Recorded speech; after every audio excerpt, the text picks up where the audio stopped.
Well, a snow day is music to the ears of some, but to those who are trying to win a bid for the White House just days before the very first vote is a nightmare. Snow has blanketed Iowa and canceled campaign events just days before people are sent to the caucus. But in the last couple of hours, Governor Ron DeSantis resumed his campaign schedule while Nikki Haley is still on hold.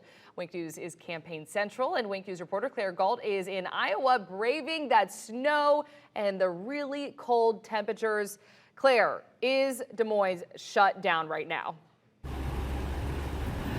Yeah, Nicole, it is shut down. These temperatures are something that I have never felt in my life. The businesses are closed, the shops are closed. There's no Ubers, there's no Lyfts. There's only a handful. Wow, this is actually the most cars I've seen in the past half hour or so on the road. All I've seen so far besides that is snow plows.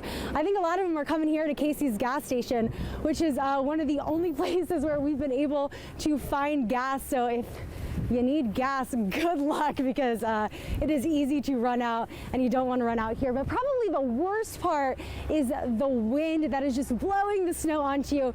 The wind gusts are 30 miles an hour, 30 miles an hour, and it feels like the temperature is -4 degrees. Well, after canceling his morning events, Governor Ron DeSantis hit the campaign trail on the road after lunch, and his first stop was Urbandale, Iowa. That is where he met with volunteers. Most of them were from Iowa, but some actually paid their own way from other places to lend a hand, and they told me that this cold weather will not stop them.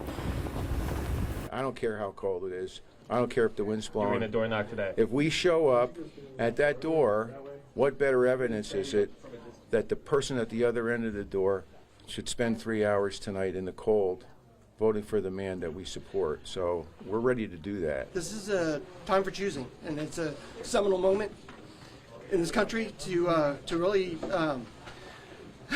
put everything behind the right candidate and not have to hold your nose and vote for the best worst option. We've got a real fighter, a real conservative, a man that does what he says he's going to do, that delivers on all of his promises, and this man is the right man for the right time.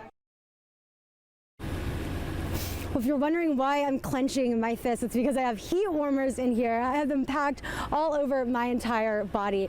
The cold is bad, and the governor says that people like Cooper and Patrick, who are not afraid to go out in this, are the reason he thinks he is going to do so well in Monday night's caucuses. But the people who live here tell me that these temperatures are only going to get worse over the next couple of days, temperatures that even they are not used to, and they are used to a lot. So for more on that, let's bring in Wink News meteorologist Juliana Mejia.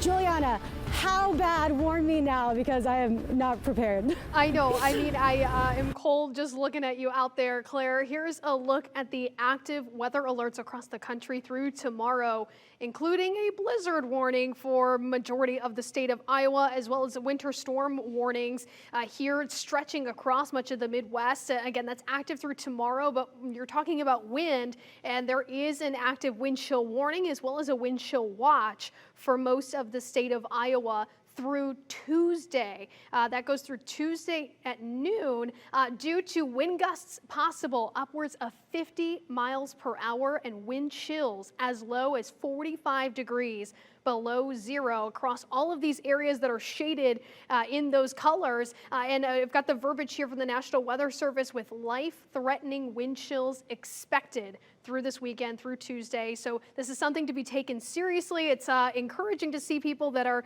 certainly enthusiastic and willing to deal with the cold, but please be safe. All right, good advice there. Thanks so much, Juliana. Meantime,